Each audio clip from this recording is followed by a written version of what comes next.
Good day, all. Ira Epstein of Linn & Associates with your metals market wrap-up. This is your weekly edition, so it's a bit different. We're going to cover a monthly chart and then everything else on the weekly basis. Now, I want to remind you, I've moved my ETFs, spiders, they're all in a separate set now of my videos. So I have a morning subscriber video and an afternoon subscriber video. These videos you're seeing are the freebies. They're like the lead-in because the real meat of what I do is in the other videos.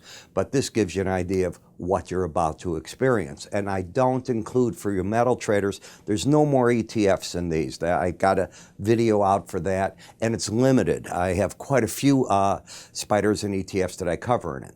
So, as I said, this is the weekly edition. Now, as you know, the Senate has now decided no witnesses. That vote has been taken. My guess is that the president gets a not guilty verdict next week. That part is over. It might even happen before the State of the Union, which is coming up. We saw the CDC come out today in a much better manner, as far as I am concerned, than the World Health Organization yesterday, and answer lots of questions that people have. They're shutting the borders down, if you think about it. That's basically what's going to happen here to foreigners coming in, especially out of those provinces in China that are highly infected, and the idea is either turning them away, quarantine areas, whatever. Read about it. I'm not trying to summarize here for it. You can read it. It just happened today. Is it a panic? I doubt it. I think it's proactive. I think that you couldn't do more than what we're trying to do. Anything China needs in the way of our help, we're trying. Flights, they're done. If you're trying to go to China after February 3rd or so, I don't think you're doing it on an American flight, a public flight. It sounds to me like United's done with it. American, they sued. These are all shut off now. Delta, it's one after the other. They can come back on. All you need to do is hear that this thing's crested. That's it. But going into the weekend, here's the fear. There's two elements that are driving gold prices. That's why I'm here. You've got the Chinese stock market reopening. They've been closed for the Lunar New Year during this coronavirus situation. Where are they going to open? Big question. ETFs, many of them around the world, have those indices built in, so the values are going to change on it. You got to think that through and understand people moving into protective modes as to what's going on. Stock market crack today. And the crack for the month. You know, for the month, you're now, I think, lower in most cases. Nothing grows to the sky. And that's what people thought. Multiple at 17 to 1? No, it doesn't matter. We can go to 20. This market can absorb it. Inversions in the yield curve doesn't matter. Okay, yeah. So, when we look at a monthly chart, you can't get away from the fact you're at a resistance point. That's simple. Bollinger Bands, you rarely stay over. You can. You broke out here out of sideways action. But this difference right now is you've come out of the base. Now you're on the way up. So resistance 1609.90 on that number. You hit it this month, and you finished the month off at 1582.90, still up $60. Come on. And there's nothing bearish on this chart. You've had a bullish crossover on the long-term monthly chart. The 18-month moving average got back over the 100. And you have to go way back here into 2015 for your last crossover. So this has been 5 years for all purposes. When you look at the weekly chart of closes, still very friendly. In fact, friendly period, not still. When I look at what the market's done, it's working on Missile Week. This was when Iran attacked the U.S., as you know, and we had 50 soldiers that got hurt. Not there's a few headaches. They got hurt. And as you look, the market is working its way, trying to get over that high. And the high of that time, we can come to it right here, was 1613.30. So the market came down from there, and it's working its way back up. When we look at swing lines help you say, and you'll hear it on financial TV, well, this market's making higher highs, higher lows. Traders look at patterns, and an uptrend is defined as higher highs, higher lows in part. You've had that since back here. This is when the market based out, November, December, and the market's moved higher. Unless it takes out 1536.40 on the weekly chart now, that pattern stays in place. Where is the 18-week moving average? I call it the line in the sand. Unfortunately, it's not going to offer support to that market. It's too far away. So it's got to be other elements to keep the market supported. Daily numbers. What about this?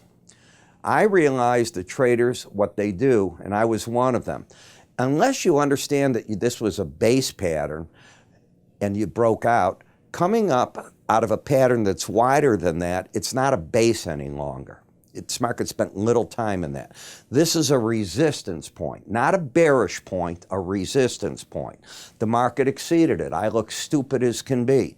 Then the market starts correcting back in and running against it. That's more in line with what a bull market does. So the people that bought in here, and that was that missile week, if you think about it, they got themselves caught, and the market is saying, okay, you're still out $40 an ounce from the peak, but the trend is going your way. It's been a painful ride.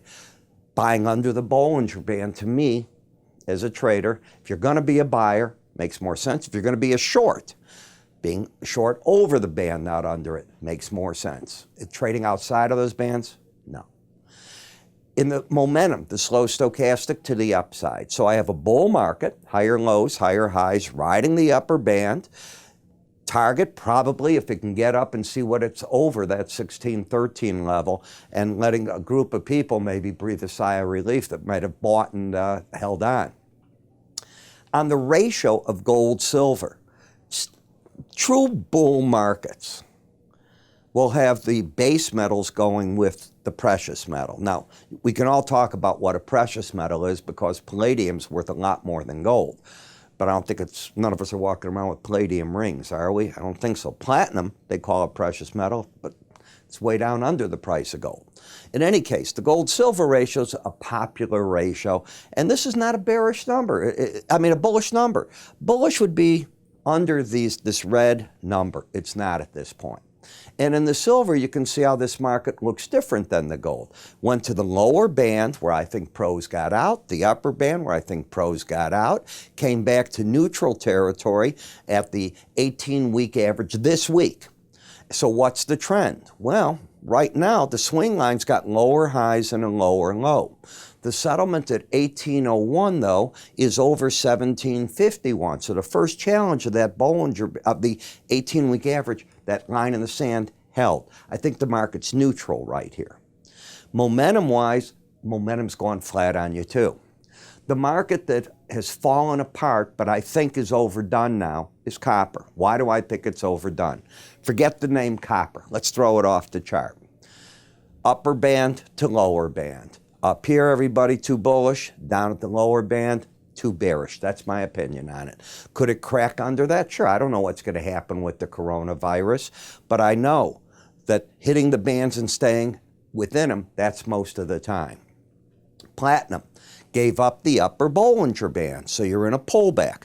Momentum is down while the trend is up. You have divergence going on in the market. If you take out 956, be careful, you might be headed back to the 18-week average. So what the bulls don't want to do, in my opinion, they don't want to see this 956 taken out. If it is taken out, even though the bias will be up since you're over that 18-week average, they lose that pattern in the market. The most bullish of the metals is the palladium market. And it too got over the Bollinger Band. You only stay over it 5% of the time. Look at my rule of thumb. Each consecutive week, subtract one of those percentage points. You'd walk in and say, well, 98% chance it's going to pull back to the right. That's all. It's not a top. But if you're looking to be a buyer, there's a better place to buy than up there. That's my point. Now, it could also end up that you just drift around. It could end up that the market clears the air for itself and still works higher. I'm not saying that. There's nothing bearish on this chart. It had a vertical move, but it's had vertical moves all the way through because there's just not enough of the product. If it weren't for the coronavirus and if car sales and manufacturing were picked up, this is the metal that people buy for that. Now, until there's an alternative, I don't know. It's pretty hard to look at this market that was recently 1,300 and now you're pushing here 2,300 an ounce, and I realize that. The exchange knows it in its own way. They took the margin up again. I think it's near $21,000 margin for one contract. So don't think this is cheap. It's fun to watch, but too big. They have to cut the size of the contract to bring it back. In the dollar index, you're fighting a battle at the 18-week average. You came down, slipped into the Bollinger Bands, got excessive, pulled back over them, tested them. Now, if you pop, I'm going to look for the 18-week average as resistance. You now have the higher lows, higher highs, but the bias is down. You're under, so you're not, while the trend from the swing line's up, the bias is down and momentum is up. So two of the three elements are friendly. The resistance, the line in the sand, is often where the market tries to figure out what to do, and that's just what it's been doing. It's fighting a battle literally against it. It closed at the lower part of the week, in fact, but that's the battleground. You're still not trending. You got higher lows, you're under, the bias is down, and momentum flattened out on you. I talk this way and a lot more things, as I said, in my morning subscriber video. The reason subscriber, it's not out on YouTube, it's not available to the public, it's available to my subscribers. I do the same thing now because a lot of you have written, where's your GDX and all? That's my afternoon subscriber video. I put out brief ones on this on YouTube, obviously, for all of them, but that's about it. Those are the leaders to get you in to be a subscriber, ideally.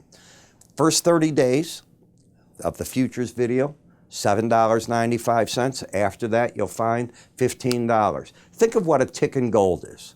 Think of what a tick in S&Ps. I'm laughing because that's basically what you're paying to get this. What if it throws out one idea you like? What if it gives you the reinforcement for something that either you want to do, shouldn't do? I don't know. I'm just, as a chartist, trying to like sit next to you and give you this. To sign up, it's real simple. Go to our website under the word research. It explains it all. Hit it there, away you go. There's no contract. You can stop whatever you want, and no, it doesn't start on the 1st of the month and end the next 1st. It's 30 days. That's how it works. Have a great day. I'm Ira Epstein.